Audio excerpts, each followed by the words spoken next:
Assalamualaikum warahmatullahi wabarakatuh. Diskusi kita seperti yang tadi saya sampaikan di belakang, bahwa kita tidak mungkin berdiskusi secara kekeluargaan. Di sini laki-laki semua, nggak ada anak-anaknya, ya nggak disebut kekeluargaan. Tapi gini, saya ingin menegaskan bahwa polemik nasab ini, kebanyakan yang beredar di masyarakat itu adalah polemik tentang sentimen-sentimen, bukan polemik terkait dengan akademik.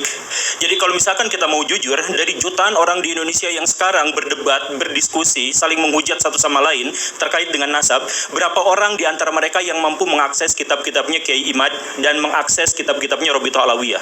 Sedikit sekali. Jadi yang benar-benar berdiskusi terkait dengan masalah-masalah akademik dan ilmiah itu jumlahnya sangat sedikit. Yang paling banyak itu adalah masalah-masalah yang berupa sentimen-sentimen. Ada sentimen kesukuan, sentimen keagamaan, sentimen golongan, dan lain sebagainya.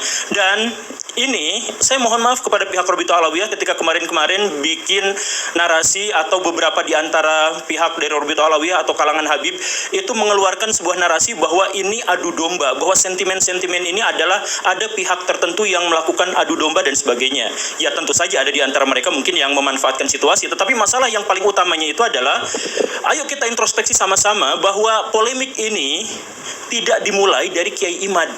Gak ada yang akan mempedulikan pada tesis semacam itu, karena masyarakat kita hanya 0,001 saja yang biasa membaca, dan jumlahnya menjadi semakin sedikit ketika yang bahan bacaannya itu adalah terkait dengan polemik nasab. Itu sedikit sekali. Yang Kiai Imad jangan dipahami sebagai orang yang pertama kali memunculkan polemik, dan jangan dianggap sebagai orang yang mengadu domba antara orang-orang NU misalkan, antara orang-orang Islam, bukan. Tapi beliau itu adalah orang yang menjadi pionir dari studi akademis. Jadi polemik ini munculnya dari mana? Saya mohon maaf, dari orang-orang habaib. Coba misalkan saya berdiri, kamera tetap masuk ya. Saya ingin menyatakan seperti ini. Sebelum tahun 2000-an, habaib di Indonesia itu sudah ada. Orang-orang yang mengaku sebagai keturunan Nabi itu sudah ada, dan profesi mereka sangat bervariasi, status sosial mereka juga bervariasi. Ada dari tukang jualan parfum sampai menteri luar negeri. Indonesia punya yang levelnya habaib, dan tidak ada kerusuhan, tidak ada polemik di antara itu semua. Yang tiba-tiba muncul adalah, saya mohon maaf ya, di awal reformasi muncul Pak Habib Rizik dengan FPI-nya. Pak Habib Rizik itu latarnya sebenarnya dari NU, tapi entah bagaimana ceritanya, di situ sudah mulai ada kisruh dengan NU yang lain. Ada FPI versus Banser. Kemudian ada kerusuhan, ada serangan di sini dan di sana dan sebagainya. Nah, ini memunculkan apa? Di antara kaum muslimin itu memunculkan satu pikiran bahwa saya tuh gak setuju dengan Habib Rizik, saya tuh gak setuju dengan gerakan-gerakannya yang radikal, saya tuh gak setuju ketika kaum muslimin terlibat dalam percekcokan yang begini dan begitu. Banyak di antara kaum muslimin yang tidak setuju itu, tapi kemudian apa? Mereka tidak berani melawan, tidak berani menentang, karena itu kan Habib. Ini kan keturunan Nabi. Jadi pada waktu itu ada dilema, ada polemik sebelum polemik itu menyeruak ke media, polemik di dalam hati kaum muslimin bahwa kami sebenarnya ingin menentang, ingin mengkoreksi pernyataan-pernyataan dari Pak Habib Rizik.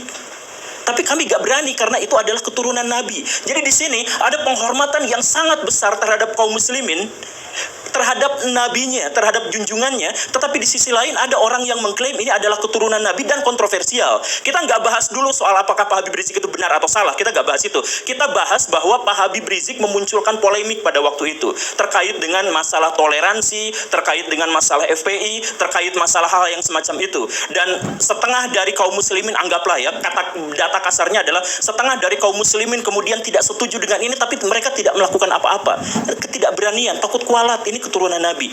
Dan kemudian ketika Pak Habib Rizik agak turun dengan cerita-cerita dan drama-drama di media masa itu, muncul sesuatu yang lebih besar. Pak Habib Bahar bin Smith melakukan persekusi dan kekerasan, intimidasi terhadap orang lain, lisan maupun perbuatan, dan itu direkam, dipublikasikan kepada media-media mainstream di Indonesia. Dampaknya apa? Balik lagi, ini mana ada keturunan Nabi seperti ini? Kami merasa malu, merasa jengkel, merasa takut, merasa terintimidasi. Saya harus katakan begini Baraya, kenapa yang datang ke diskusi ini cuman saya? Dan saya katakan lebih dari setengah kolom komentar yang jumlahnya ribuan di satu video saya itu meminta saya untuk tidak hadir dalam acara ini.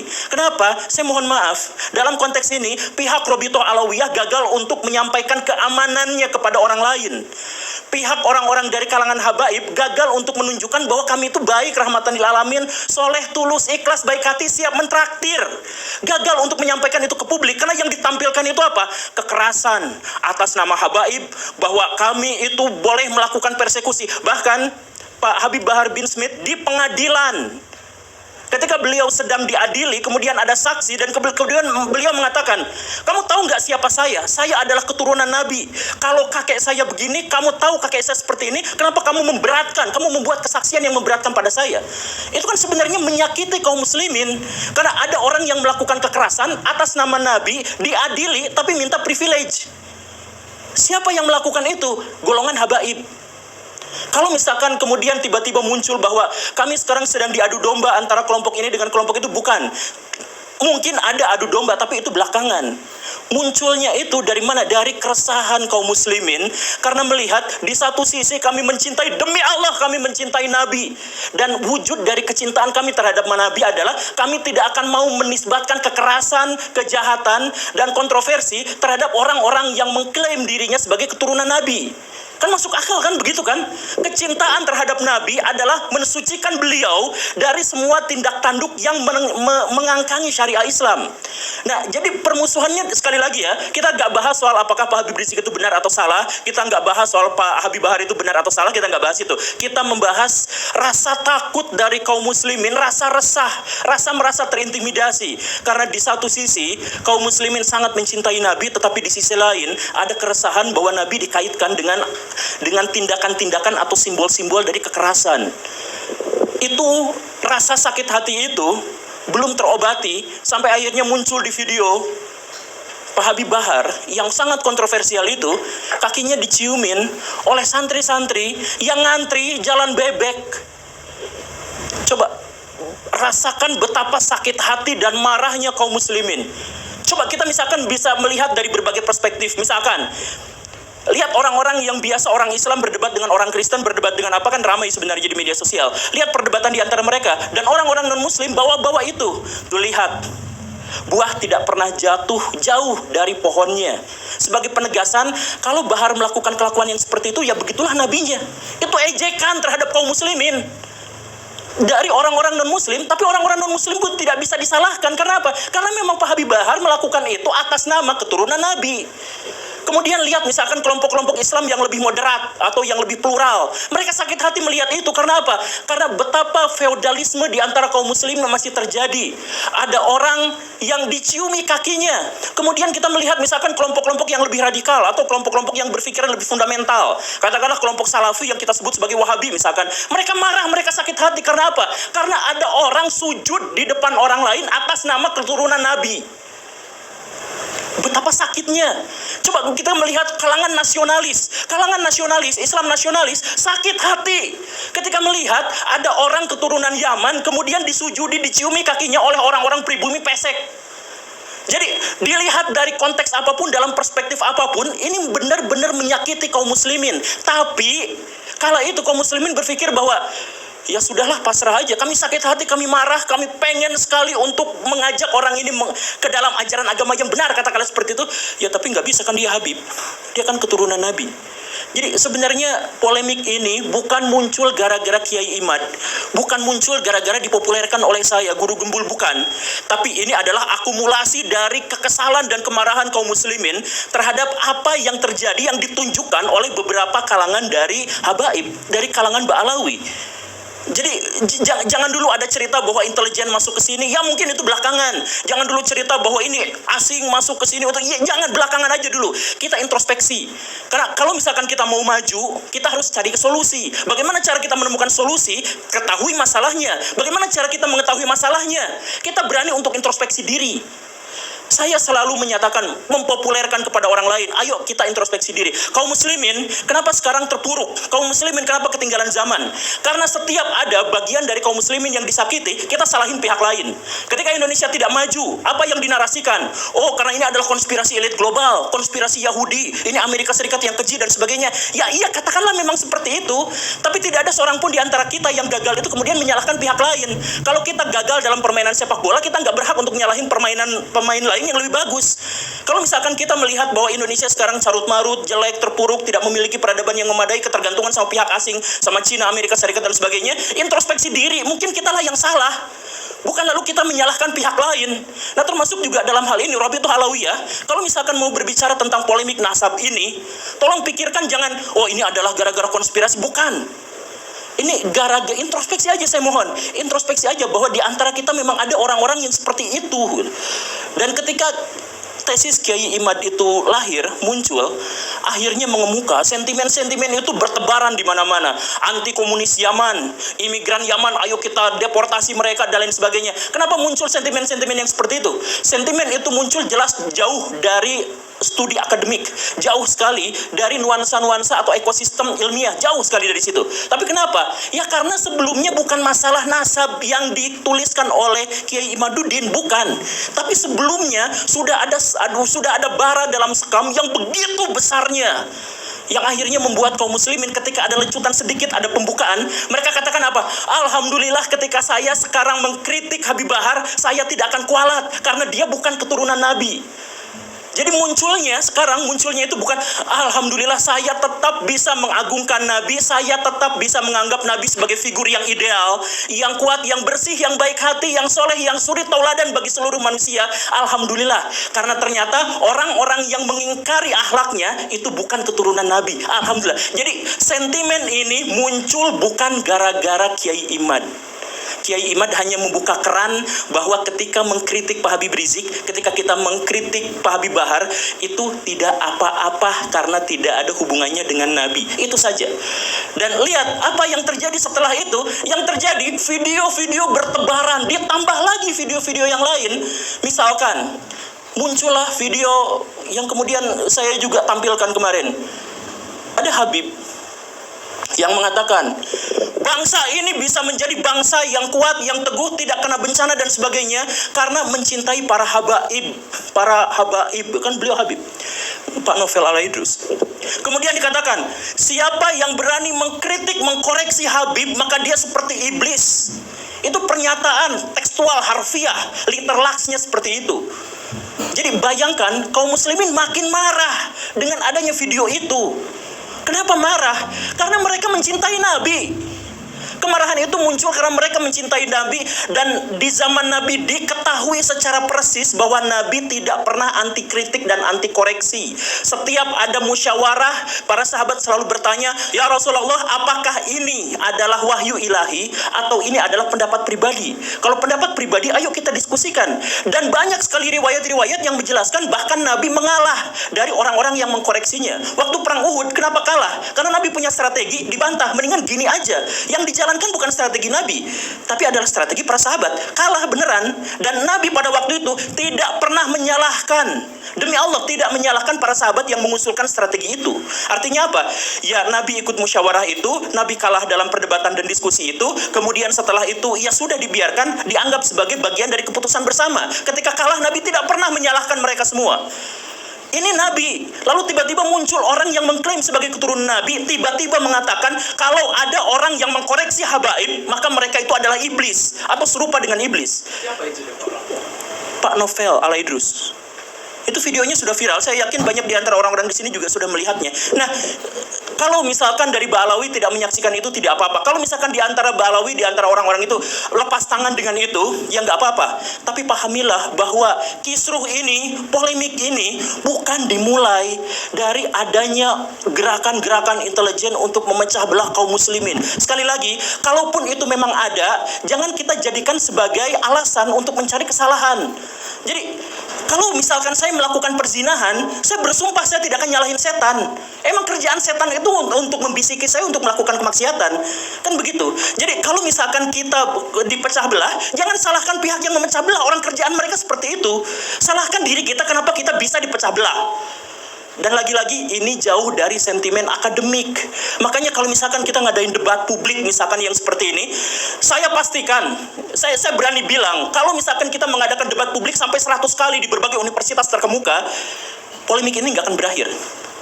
Satu-satunya cara untuk mengakhiri adalah yuk introspeksi sama-sama, hentikan narasi-narasi di media sosial terkait dengan privilege dan penghinaan terhadap orang-orang yang dianggap suci dan orang-orang yang dianggap bersih di Indonesia di luar Ba'alawi.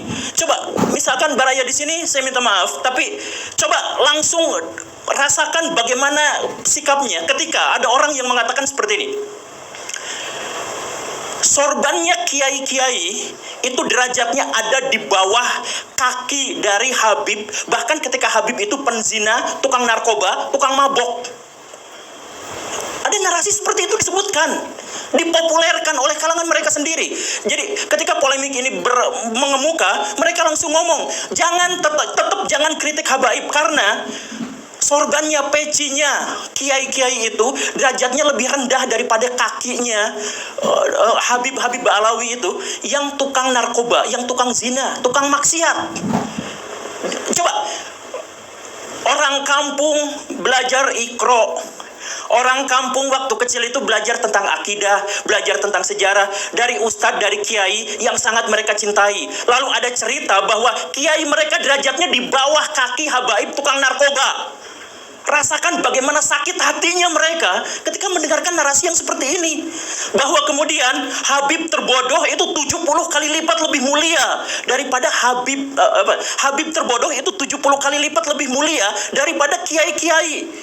Coba kalau misalkan kita ikut pengajian, kita ketemu sama orang yang kita salim tangan karena menganggap ilmunya luar biasa, memberikan kontribusi kepada kehidupan kita, memberikan pencerahan kepada kita, lalu dikatakan bahwa mereka itu nggak seberapanya dibandingkan dengan Habib paling bodoh. Bisa nggak merasakan penderitaan dan sakit hati yang luar biasa dari situ? Dengan sakit hati yang besar itu, maka debat-debat kayak gini anfaedah. Karena apa? Yang dibangun bukan studi akademik, bukan. Tapi sentimen-sentimen sejak awal.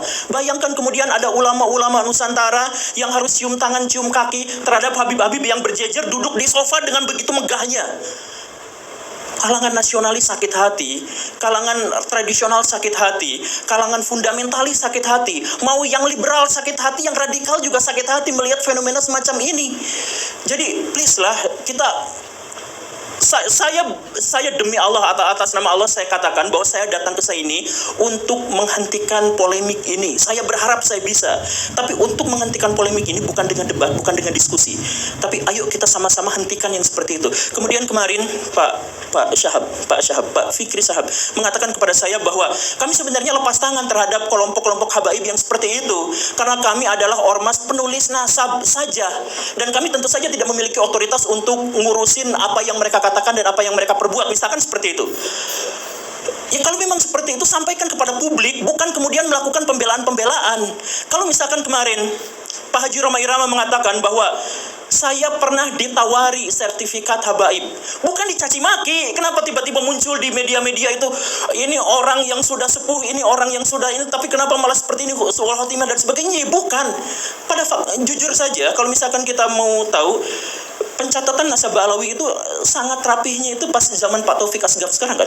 Sebelum itu kan masih banyak yang gonjang-ganjing kesana kesini. Bahkan Ba'alawi sendiri pernah memergoki ada beberapa orang yang menjual sertifikat nasab itu kan. Nah itu kan harusnya memang diakui dan kemudian mengatakan oke, kami akan melakukan hal yang lebih baik lagi terhadap pencatatan nasab ini. Bukan justru malah mencaci maki, marah-marah di media sosial terkait dengan masalah yang seperti ini. Ini justru akan memperkeruh.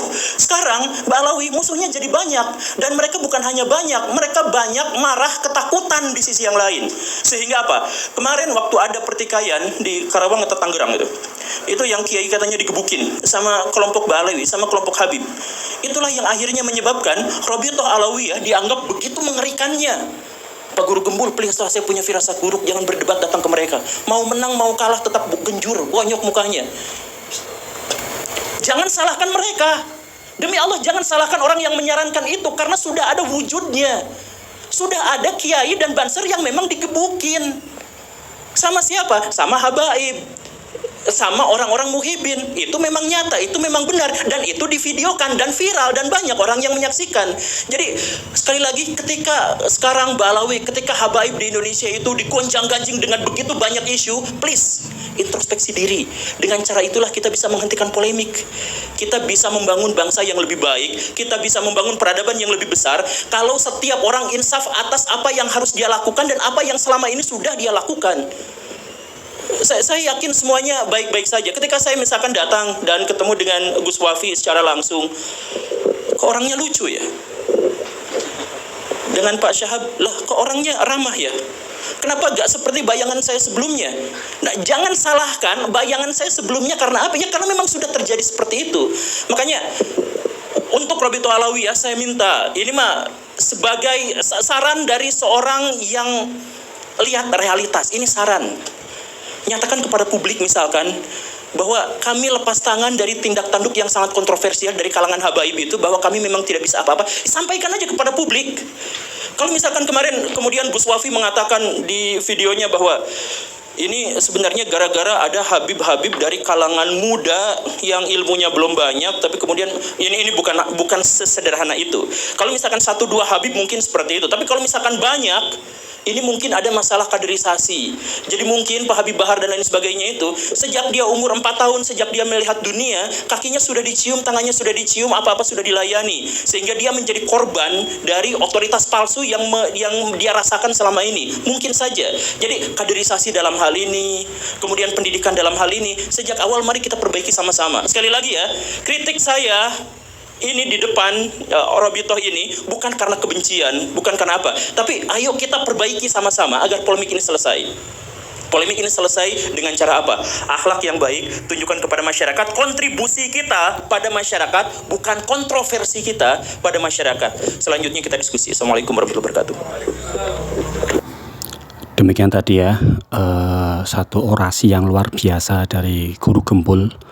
Semoga ini bisa membuat Robito Alawiyah itu introspeksi diri, bahwa memang keresahan-keresahan ini itu tidak bermula dari tesis Kiai Imad, tetapi memang keresahan ini bermula dari akhlakul yang kemudian ditampilkan dari oknum-oknum habaib itu tersendiri ya, sehingga masyarakat, semua lapisan masyarakat di sini itu menjadi jengah dan muak atas habib-habib itu ya, sehingga memunculkan pertanyaan, apakah ini benar Habib itu keturunan Rasulullah SAW, sehingga kemudian nasabnya diteliti oleh Kiai Imad yang akhirnya sampai hari ini menjadi polemik. Semoga orasi dari Guru Gembul itu bisa memberikan pencerahan kepada semua segenap umat muslim di seluruh Indonesia, khususnya di dunia pada umumnya. Karena yang jelas Nabi Muhammad SAW itu adalah miliknya umat Islam di seluruh dunia, dan mempertanyakan orang-orang yang mengaku sebagai zuriyah Nabi Muhammad SAW itu sangat wajar sekali, karena kecintaan kepada Nabi Muhammad SAW yang tidak mau ada orang-orang jahat yang mengaku sebagai zuriyahnya Nabi Muhammad SAW yang nanti digunakan untuk kezaliman, digunakan untuk dunia. Salam. Semoga bermanfaat. Jangan lupa ya, subscribe dan like channel ini supaya bisa lebih berkembang dan memberikan pencerahan kepada semuanya. Baik, salam sahabat Anas. Assalamualaikum warahmatullahi wabarakatuh.